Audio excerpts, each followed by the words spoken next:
fatwa dari Komisi Fatwa dari Majelis Ulama Indonesia. Ya. Kemudian juga kita juga mungkin kenal juga di sini teman-teman media wartawan Pak Lukman Lutfi, beliau adalah salah seorang pengamat media sosial. Seperti diketahui pada tanggal 13 Mei yang lalu Majelis Ulama Indonesia telah mengeluarkan fatwa nomor 24 tahun 2017, yaitu tentang hukum dan pedoman bermuamalah melalui media sosial. Dalam dokumen ini, Forum Merdeka Barat Forum Merdeka Barat 9 kembali mengadakan diskusi media. Kita akan membahas mengenai kita membedah fatwa MUI ini, bagaimana apakah ini akan cukup memberikan dampak terhadap masyarakat yang seperti kita lihat bahwa persoalan di sosial media ini sudah cukup meresahkan, bahkan sudah membahayakan sendi-sendi persatuan dalam kebangsaan kita ini. Untuk menyingkat waktu, kami awali diskusi ini dengan paparan dari Pak Menteri Rudiantara untuk menjelaskan mengenai beberapa persoalan yang menyangkut media sosial saat ini. Silakan Pak Menteri. Terima kasih Pak. Assalamualaikum warahmatullahi wabarakatuh. Selamat siang, selamat sejahtera untuk kita semua. Saya sebetulnya diberi kesempatan bicara pertama, saya tahu karena saya menteri. Ya, padahal konteksnya bukan itu. Konteksnya adalah kita akan membahas fatwa dari Majelis Ulama ya, mengenai media sosial. Jadi konteksnya itu. Jadi beliau dulu Pak Yai dulu nih, kayak Niam dulu yang nanti bicara. Saya menambahi dengan demikian karena saya tidak bicara, ya udahlah. Jadi saya bicara. Intinya begini, kita tahu hingar-bingar media sosial ini terutama oleh konten-konten yang negatif. Pemerintah tentunya sangat concern mengenai ini. Pemerintah mengupayakannya, memanajemennya berdasarkan regulasi yang ada, yaitu apa? Dari Undang-Undang ITE. Nah, kalau kita lihat Undang-Undang ITE, kesannya konotasinya itu adalah masalahnya selesai hanya dengan pembatasan akses. Bahasa lapangannya adalah pemblokiran. Padahal pemerintah menyadari melakukan pemblokiran saja itu tidak akan efektif. Itu akan efektif kalau pemblokiran itu istilahnya dihilir. Artinya seperti orang menyembuhkan orang sakit, diberi obat, disuntik dan lain sebagainya. Ini harus ke hulu.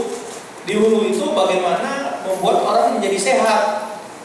Asupannya 4 sehat 5 sempurna, olahraga teratur dan lain sebagainya, alias kontennya harus konten positif.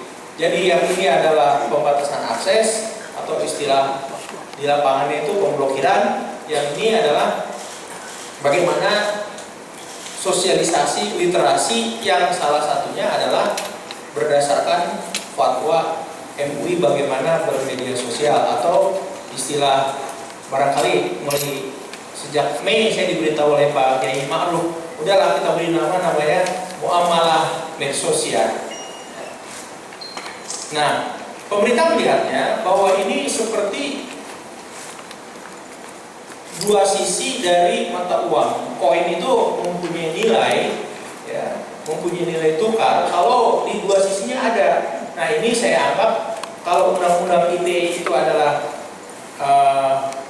sisi umarohnya, kemudian fatwa MUI ini adalah sisi dari ulamanya, sehingga ulama dan umaroh ini berjalan bersama-sama untuk kepentingan masyarakat. Itu yang ingin saya sampaikan secara umum.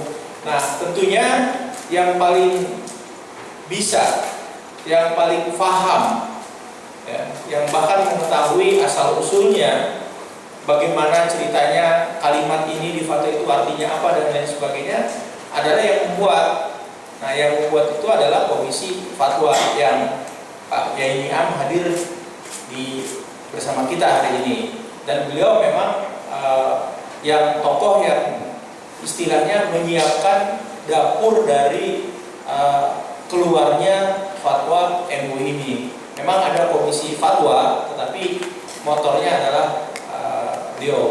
Jadi pemerintah sangat mengapresiasi atas dikeluarkannya MUI karena ini menjadi pelengkap. Ya, kembali fokusnya tidak hanya di hilir, tetapi juga kita di hulu. Apakah dengan ini selesai? Belum tentu selesai. Karena kan namanya manusia, ada juga mungkin double gitu loh. Ya, walaupun secara undang-undang itu juga bisa melanggar, walaupun juga fatwa MUI juga bisa juga ada dilanggar. Namun demikian, makin seringnya ini kita sosialisasikan terus-menerus, terutama kepada masyarakat yang literasi atau tingkat literasi media sosialnya, apalagi dari unsur keagamaan yang dibantu dengan PLMU ini, insya Allah akan memitigasi masyarakat itu memainkan terlalu sering atau terpapar, istilah saya terpapar konten-konten yang negatif di media sosial. Karena ada masyarakat yang memang sebetulnya tidak tahu apa-apa, hanya karena menerima terus dipikirnya ini sesuatu yang benar gitu. Atau memang ada yang sengaja memainkan ini di masyarakat yang tingkat literasi media sosialnya katakanlah tidak sama. Mungkin itu dari saya sebagai pembuka. Saya berikan kalau boleh Pak kepada Pak Teddy di sebelah kiri saya. Assalamualaikum warahmatullahi wabarakatuh. Setelah itu nanti di sebelah kanan ternyata kiai juga, karena ini nyantren di Kerapiak 7 tahun gitu. Terima kasih Pak Menteri. Assalamualaikum warahmatullahi wabarakatuh. Selamat siang, salam sejahtera untuk kita semuanya. Bismillahirrahmanirrahim. Wassalatu wassalamu ala Rasulillah wa la haula wa la quwwata illa billah. Rabbi shrah li sadri wa yassir li amri wahlul 'uqdatam min lisani yafqahu qawli wa ba'du. Pak Menteri yang kami hormati, Pak Nokman, Kiai Nokman, Nokman Lutfi, Pegiat Mensos, moderator, Bapak Ibu pejabat di Kemenkominfo dan juga KSP, rekan-rekan wartawan yang kami hormati, terima kasih sudah diundang. Kemudian yang kedua, setelah fatwa ini di-launching pada hari Senin kemarin muncul banyak pertanyaan. Ada beberapa pertanyaan yang berulang. Yang pertama, fatwa ini untuk kepentingan membantu pemerintah ya? Saya jawab tidak. Ini sebagai wujud tanggung jawab ulama. Kalau membantu itu kesannya peran substitusi yang itu tanggung jawab utamanya pemerintah. Tetapi permasalahan yang ada di media sosial itu bukan hanya tanggung jawab pemerintah, tetapi tanggung jawab seluruh elemen bangsa dan juga elemen masyarakat. Termasuk juga tanggung jawab ulama dan juga tanggung jawab keulamaan.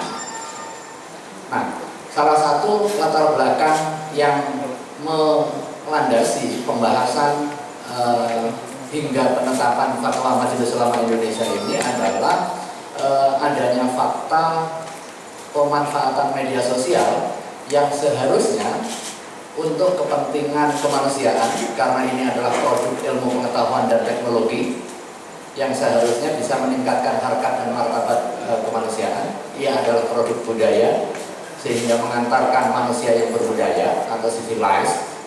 Tetapi faktanya ada residu, ada dampak yang ditimbulkan akibat ketidakdewasaan di dalam pemanfaatan media sosial. Munculnya berita fitnah, hoax, ghibah, namimah, ujaran kebencian yang tadi juga sudah disinggung oleh moderator, menyebabkan disharmoni di tengah masyarakat, bahkan dalam batas tertentu hingga mengancam stabilitas nasional. Karenanya kita semua berkepentingan untuk menjawab permasalahan ini, dan salah satu wujud tanggung jawab itu adalah pembahasan fatwa dan hingga penetapannya. Artinya fatwa tentang hukum dan pedoman bermuamalah melalui media sosial ini sebagai wujud tanggung jawab sosial keulamaan, sebagai manifestasi dari tanggung jawab ulama dan lembaga ulama untuk menjawab permasalahan real yang terjadi di tengah masyarakat, current issues, yaitu soal media sosial. Kemudian yang berulang juga pertanyaan dan kritik termasuk juga kritik Pak Nukman di beberapa kesempatan, baik secara bersama-sama di dalam forum maupun sendiri-sendiri, ulama dalam konteks pengertian ahli agama di dalam dunia maya bisa menjadi awam, sehingga bisa juga dia menjadi korban atau pelaku hoax. Karenanya kemudian sebelum menetapkan fatwa ini, Majelis Ulama Indonesia secara khusus menggali secara sangat dalam terkait dengan aspek regulasi, apa-apa yang sudah dilakukan, peta masalah real yang terjadi, termasuk juga pendekatan yang sangat khas di bidang perkembangan teknologi informasi dan komunikasi ini. Kita meminta perspektif dari Pak Menteri waktu itu, hadir khusus di Majelis Ulama Indonesia. Kemudian juga kita undang para stakeholders, kita undang ahli, dan mbahnya ahli itu Pak Nukman juga memberikan perspektif sebelum fatwa ini ditetapkan. Nah, artinya fatwa ini tidak hanya didasarkan kepada korasan-korasan literatur keagamaan semata, tetapi juga didasarkan kepada kajian yang lebih bersifat integral dan juga holistik, termasuk juga penelitian-penelitian mutakhir, wabil khusus yang dilakukan oleh masyarakat telekomunikasi, Mas Tel ya, mungkin salah satunya hadir di sini. Ini yang melatari. Bapak Ibu yang kami hormati, ini proses pembahasan cukup panjang mulai dari Januari hingga ditetapkan tanggal 13 Mei 2017, dan setelah 13 Mei 2017 itu dilakukan proses perbaikan hasil masukan. Akhirnya di Senin kemarin dilaksanakan launching dan diserahkan secara formal kepada Kementerian Kominfo. Bapak Ibu yang kami hormati, ini lingkupnya. Kemudian berikutnya, nah isu-isu krusial yang perlu diatensi. Nah, isi fatwa ini sebenarnya agak sedikit berbeda dengan fatwa-fatwa sebelumnya. Fatwa-fatwa sebelumnya lebih cenderung pada fatwa halal haramnya, tetapi fatwa ini di samping berbincang soal halal haram, juga berbincang terkait dengan pedoman yang bersifat sangat praktis, yang seringkali ini lazim dilakukan oleh pegiat media sosial, tetapi tanpa disadari itu adalah sebuah kesalahan. Misalnya contoh, untuk kepentingan mekanisme klarifikasi atau tabayun. Secara umum orang sudah tahu kalau dapat informasi itu harus ada tabayun dulu. Tetapi sekalipun tahu itu tidak dilakukan step-stepnya. Nah, fatwa ini memberikan latar, memberikan alas untuk bagaimana cara melakukan tabayun. Setidaknya ada 3 hal yang harus dilakukan di dalam proses tabayun atau klarifikasi ketika masing-masing kita memperoleh informasi. Karena di dalam informasi itu tersimpan kemungkinan benar dan kemungkinan salah. Yang benar saja belum tentu cukup untuk membolehkan untuk di-share. Karenanya yang pertama harus ada pemastian sumber informasi. Sanad ya, kalau di dalam ilmu hadis itu ada sanad. Melihat kompetensi dan juga otoritas. Artinya misalnya seseorang sudah dikenal kredibilitasnya, atau dikenal ini pembohong ini, atau pasti ini punya tujuan buruk ini karena dia terafiliasi oleh orang yang punya kepentingan dengan berita itu. Nah ini kalau di dalam hadis, posisi yang seperti ini sudah merontokkan kredibilitas sehingga tidak layak untuk dipercaya. Sama, begitu kita melihat koran media yang kredibel, bisa jadi ini baru menjadi salah satu pintu masuk. Tetapi sudah ketahuan ini medianya bahasa umumnya itu abal-abal gitu, atau ini adalah media kuning gitu, yang memang kerjaannya adalah untuk kepentingan provokasi. Nah ini berarti riwayatnya nggak layak untuk dipercaya. Baru kemudian masuk yang kedua, kontennya, verifikasi konten, isi. Di samping kebenaran isi atau matan di dalam hadisnya dan maksud di dalam isi ini. Saya kira korban dan juga pelaku itu tidak mengenal usia, tidak mengenal keawaman, bahkan media yang kredibel pun juga ternyata pernah menyebarkan informasi yang tidak valid atau hoax yang kemudian belakangan minta maaf. Nah, ini artinya tidak cukup hanya orang yang kredibel saja, tetapi harus isinya divalidasi. Yang ketiga, terkait dengan konteks ruang dan waktu. Sekedar contoh, misalnya dalam satu daerah ada banjir. Kemudian kita dapat share, ada foto banjir tinggi, banyak korban. Fotonya benar, tetapi ditempatkan pada ruang dan waktu yang salah menjadi salah. Seolah-olah itu adalah korban banjir yang ada hari ini. Ini kan seringkali juga terjadi. Bapak Ibu yang kami hormati, lanjut secara cepat. Balik lagi, satu lagi.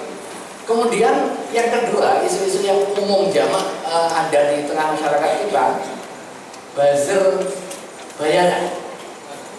Kita ini sangat nyesek gitu melihat baca di media online gitu. Kalau ada tokoh yang pujaannya, kemudian komentarnya itu ribuan puluhan ribu, ini hal yang baik-baik semua. Sebaliknya orang yang opposite dengan kelompok kemudian diserang dengan bahasa-bahasa yang sangat sarkastik dan juga kasar. Nah, buzzer, aktivitas buzzer yang menjadikan hoax, menjadikan ujaran kebencian, menjadikan fitnah, kemudian bahasa kasar untuk kepentingan yang bersifat ekonomis maupun non-ekonomis, untuk kepentingan keuntungan dia dan mengkapitalisasi itu, hukumnya haram. Dan uang yang diperoleh itu juga uang haram. Memakan secara batil itu namanya. Karena dia menjual, mengkapitalisasi, mengambil keuntungan dari hoax, dari ujaran kebencian, dari fitnah, dari ghibah dan